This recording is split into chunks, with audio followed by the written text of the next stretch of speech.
ആർമിയിൽ നിന്നും വൈദിക വൃത്തിയിലേക്ക് reverend father VN. Abraham. Kottayam saint Mary's Sehion orthodox പള്ളി വിശ്വാസികൾക്കെല്ലാം പ്രിയപ്പെട്ടതായിരുന്നു വികാരി. 21ാമത് ചരമവാർഷികത്തിൽ ഒത്തുചേർന്ന വിശ്വാസ സമൂഹം.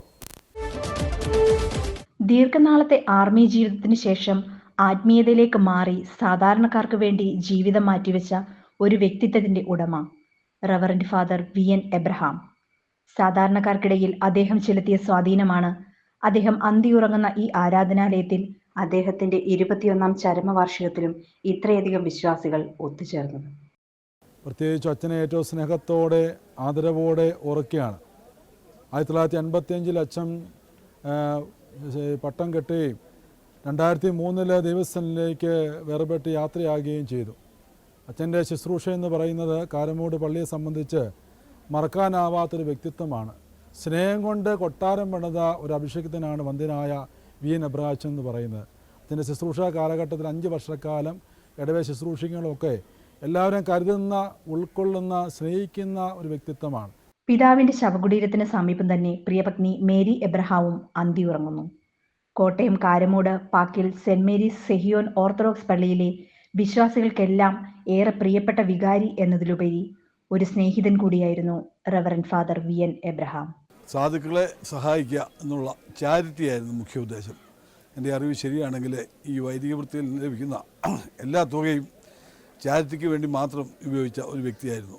ഇടവകയിലെ എല്ലാ ആളുകളോടും വളരെ സ്നേഹമായിട്ട് ഇടപെടുകയും എല്ലാ മാസവും വിധവമാർക്കെ സഹായിക്കാൻ അച്ഛന് നല്ല ഒരു താല്പര്യമുണ്ടായിരുന്നു.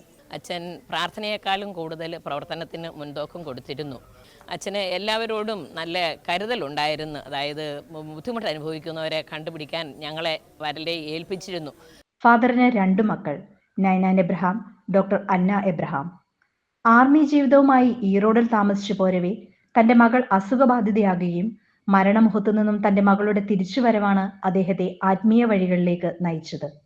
ഈറോഡിൽ തന്റെ വീടും സ്ഥലവും വിറ്റു തുടങ്ങിയാണ് ഫാദറിന്റെ സേവന കർമ്മങ്ങൾ. ഫാദറിന്റെ ആഗ്രഹപ്രകാരം തന്നെ മക്കളും പഠിച്ച് ഉന്നത നിലയിലായി. തന്റെ മകളെ ഒരു ഡോക്ടറായി കാണണമെന്ന ദൃഢനിശ്ചയമാണ് താൻ ഒരു അനസ്തേഷ്യ സ്പെഷ്യലിസ്റ്റ് ആകാൻ കാരണമെന്ന് ഡോക്ടർ അന്ന പറഞ്ഞു. ഫസ്റ്റ് ഓഫ് ഓൾ പ്രണാമം to my papa. He is the one raised me whatever he was, and he wanted to instill the same thing into me.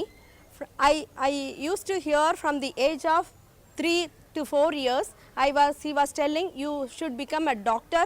പിതാവിനെ പോലെ തന്നെ എല്ലാ ജാതി മതസ്ഥരെയും ഒരുപോലെ കാണുവാൻ തന്റെ പിതാവിന്റെ വഴികളിൽ നിന്നും സാധിച്ചു എന്ന് പറയുമ്പോൾ പിതാവിന്റെ കാരുണ്യസ്പർശം ആ മുഖത്ത് പ്രകടമാകുന്നു.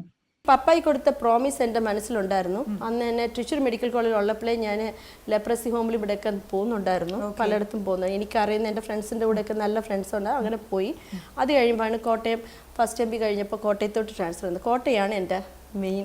അതെ, കോട്ടയത്താണ് എനിക്ക് എല്ലാം പ്രോസ്പെറിറ്റി ഉണ്ടായത്.